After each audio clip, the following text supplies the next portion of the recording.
Hello students. In today's lecture, we are going to see the 3D transformation. Until now, you have studied the two-dimensional objects and the operations which can perform on them. Those are translation, scaling, rotation, shear. So the operations that also we can perform along with the three-dimensional coordinate axis. So that is the 3D transformation, right? So we are going to cover the topics: introduction to 3D transformation, translation, scaling, rotation, shear, the different operations that can be performed, and the rotation about an arbitrary axis. So we know that to represent the 2D objects, we need the x and y coordinates, right? X and y coordinate, x represents the width and y coordinate represents the height. It means that to draw the 2D object, we need the width and height of that object. But in nature, objects are having three dimensions. So to represent such objects, we need three parameters. Okay. So already we know the two parameters. Those are x and y. Okay. But in 3D, we are having one additional parameter, which is called as depth. Okay. And that will be represented with using the z coordinate. So in 3D, we are having three axes: x axis, y axis, and z axis. So these three axes are arranged now in such a way that they should be normal to each other. Okay. So now it is important to recognize that there are two different orientation for the z coordinate axis. Okay, means typically in 3D graphics applications, it uses the two types of Cartesian coordinate system. Okay, so the Cartesian coordinate system, for that two different orientations, those are the left-handed system and the right-handed system. Okay, so here you can see the left-handed system and the right-handed system, right? So in this both the coordinate system, what you can observe, the positive x-axis points to the right, okay, and the positive y-axis points up. Okay, so in the right-handed system has the z-axis. Okay, so this is the z-axis pointing towards the viewer. Okay, means if your right hand's four fingers, okay, other than thumb, are curling from x to y direction, okay, then the thumb of the right hand indicates the positive z direction. Okay. In the left-handed system, LHS has the z axis pointing away from the viewer. Okay. So if your left hand four fingers other than thumb are curling from x to y direction, then the thumb of the left hand points positive z direction. So this is the positive z direction for the left-handed system. Okay. So based on this, the direction of your thumb point either towards or away from you, okay, is the direction that the positive z axis points for that coordinate system. Okay. So now most of the geometry uses right-handed system, and for the computer graphics also we need to use the right-handed system. Okay. So basically we are going to perform all the matrix operation with the help of right-handed system. So the next point, that is 3D point. Okay. So we know that now to represent a point in the two-dimensional plane.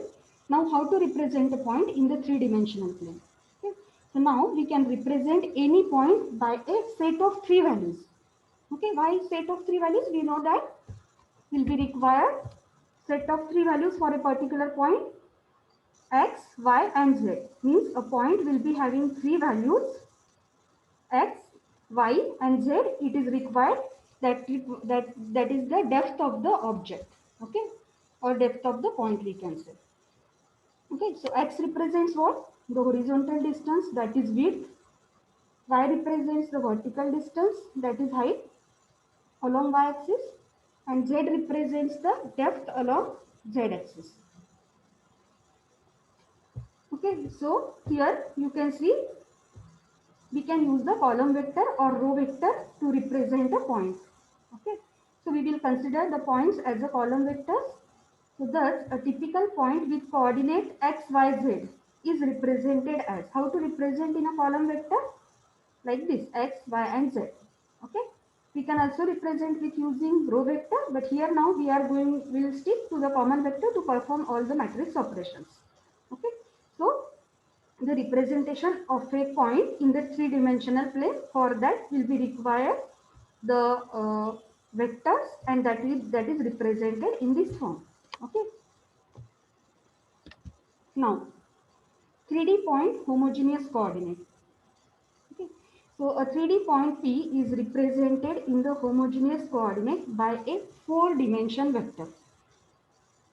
Okay. So you know that the homogeneous coordinate system, okay, that it is already completed in the previous part, the homogeneous coordinate system. Okay. So we know that what is the use of the homogeneous coordinate system. With the help of homogeneous homogeneous coordinates, we can combine the different transformations. Okay, so homogeneous coordinates used in computer graphics because they allow the common vector operations. Okay, such as translation, rotation, scaling in a sequence that we can perform. So it will reduce the computation time. Okay, so a 3D point P is represented in the homogeneous coordinate by a 4-dimension vector. We know that we require additional dimension in the homogeneous coordinate system. Okay, so if it is a 2D point, then will be required the 3-dimension vector. Okay, and if it is a 3D point, will be required the point that should be represented in the 4-dimension vector, right? So we need to write the column vector for a 3D point, that is x, y, z, and 1, right? Now, so this is the how to represent the point in the 3-dimensional plane. Okay, for that how to represent the vectors. Okay, that we have seen. Now the next part, it is 3D translation. Now means what? We can also perform the different transformations on the 3D object also, right? Once the object is drawn, 3D object, we can perform different operations. That is already you have studied in the 2-dimensional plane. Along with 2-dimensional plane, the translation, scaling, and rotation, right? So how to perform the translation in the 3-dimensional plane, that we'll see. So in computer graphics, 3D translation is the process of moving an object from one position to another in a 3-dimensional plane. Okay, we know that basically translation, it is nothing but to move a particular object, okay, from one position to another. But here with respect to all the 3 planes, how to move the one object from one position to another, that we'll see. Okay, now let's consider a point. Okay, the point that we want to move from one position to another in the 3D plane. Okay, when we consider the 3D plane, we'll be having 3 axes, x-axis, y-axis, and z-axis. Okay, we'll be having 3 planes, xy plane, yz plane, and zx plane. Okay, so how to represent this point? We know that to represent a point in the 3-dimensional plane will be required 3 values, right? X, y, and z. Okay, and this is the new point where we want to move the original point. Okay, so the new position values are x dash, y dash, and z dash. Okay, so means here we need to translate a point with the translation vector. Okay, the translation vector t is tx, ty, tz, right? So in the 2D translation, the 2D translation is carried out with the help of 2 translation parameters, tx and ty, translation along x-axis and translation along y-axis. Okay, so here one more additional parameter, that is tz, that is required to translate a point towards z-axis. Okay, so means we are considering the depth also in the 3D transformation, right? So tx, ty, and tz. So tx defines the distance, the x old coordinate has to be moved, right? Ty defines the distance, the y old coordinate that has to be moved. Okay, and tz defines the distance that the Z old coordinate that has to be moved. Means it will move this particular point. So we'll be required to add this tx, ty and tz, this translation vector in the original vector, that is x, y and z. So finally we'll get the new position points. Okay. So here the equations are written. Okay. So basically here the equations are represented simply in terms of x dash equal to x plus tx, y dash equal to y plus ty, and z dash equal to z plus tz. Right? So how we'll get these equations? To get this equation, we will be required the transformation matrix for the translation. Okay, so we need to perform the multiplication with the transformation matrix along with the original vector. Right? For that, we'll see first how the transformation matrix will be considered in the 3D translation. So in a three-dimensional homogeneous coordinate representation. So every time whenever we are performing all the operations, translation, scaling, rotation, we need to represent it in terms of homogeneous coordinate representation, right? So in the three-dimensional homogeneous coordinate representation, a point is translated from position P x, y, z to position P dash x dash, y dash, z dash with the matrix operation. Okay, so the matrix operation here, that is, this is the new position point values that we want to calculate. This is the transformation matrix will be required. Okay, so you can see this is the 4 by 4 transformation matrix. Here the fourth column represents the translation factors Tx, Ty and Tz. Right? In the 2D translation, the matrix is 3 by 3, where only two translation factors are required in the third column, Tx and Ty. Okay? But in the 3D translation, it will represent with a homogeneous coordinate system will be required the 4 by 4 matrix. Okay, and the fourth column represents the translation parameters, translation factors, right? And remaining rest of the diagonal elements will be considered as a unit, means 1. So the multiplication of the transformation matrix along with the original vector. Okay, if we'll be perform this, then we'll be getting the actual position, the new position vector. Okay, so the equation is T dash equal to T dot T. So T represents this matrix and T represents this original vector. Okay, so T here, that is the translation matrix, and T represents the original vector. Right? So it will multiply this matrix with this original vector. We'll get the equations. Those equations are this: x dash equal to x plus tx, y dash equal to y plus ty, and z dash equal to z plus tz. Okay. So in the 3D translation, you are getting this third equation that represents the depth of a point. Okay. So this tz is the additional parameter that it is required in the 3D translation. Okay. So in this way, you can perform the translation on the 3D object. Either it can be a particular point, line or object. Okay. We know that we can also perform the translation on the object. So an object is translated in the three-dimensional by transforming each of the defining points of the objects. Okay. One more example here it is given. So this part again we'll see here how to perform actually the translation on the object, okay, while taking the topic that is rotation about an arbitrary axis.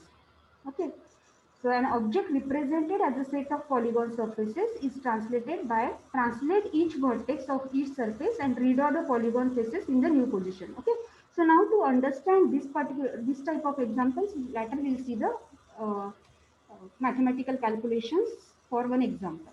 Okay. Now the next part, that is the 3D transformation scaling operation.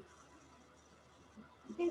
So again, now here the scaling a 3D or 3D point or object, it is identical to scaling a 2D point or object. Basically, we know that scaling, it is nothing but changing the size of the object. Right? Scaling transformation relocates a point with relation to the origin. Okay, so the formulas for 2D and 3D scaling are same with the addition of again the z coordinate. Okay, so the scaling factor along the z axis, that also we need to calculate in the 3D transformation. Okay, so the normal scaling matrix in 3D will be like this. Okay, so in 3-dimensional, how to represent the normal scaling matrix? Sx 0 0 0 sy 0 0 0 sz. Sx scaling towards x-axis, scaling towards y-axis and scaling towards z-axis. So where Sx, Xy and Sz represents the scaling factors for the 3 dimensions. 3D scaling matrix with homogeneous coordinate system. But we know that to perform all the mathematical calculations will be required the homogeneous coordinate system. So how to represent the scaling matrix in terms of homogeneous coordinate system? So the matrix will be represented in this form with homogeneous coordinate system. Okay, Sx, Sy, Sz. Okay, and the fourth dimension, that is the 4x4 matrix, it is represented like this. Okay, so in normal 2D, the scaling matrix with homogeneous coordinate is having size 3x3, whereas in 3D, it is of size 4x4. Okay, so like now only we have seen about the translation. Same here, it is required for the scaling, the size of the matrix, that should be 4x4. Okay, so here we are having the additional factor Sz. Okay, so scaling of point is done by multiplication of scaling matrix with a point. Now basically we need to, this is the translation, this is the scaling matrix. We need to perform the multiplication of a particular point that we want to scale or the object that we want to scale along with the scaling matrix. So we'll get the original point. Okay. So for that we can use the equation P dash equal to S dot P. Okay, S represents the scaling matrix. So you can see the matrix representation for the scaling matrix. Okay, dot means multiplication and the original vector. Okay, so after performing multiplication of the scaling matrix with original vector, we'll be getting the scaling equations as x dash equal to x dot sx, y dash equal to y dot sy, and z dash equal to z dot sz. Okay, so with the help of these equations, we can find out, we can perform the calculations, right? So basically, now we have seen the 3D transformation, translation and scaling. There is no major difference in between 2D transformation and 3D transformation mathematical operations. Only here we'll be having the additional z coordinate. Okay, for that we are considering the depth, and for that the additional parameter that is required to calculate the depth. So in translation that parameter is tz, and in scaling that parameter, that is the sz. Okay, again one point to remember, always in the 3D transformation we need to consider the transformation matrix in terms of 4x4. Okay. So with the help of this transformation matrix, we can carry out the scaling and translation operations on the 3D objects. Okay.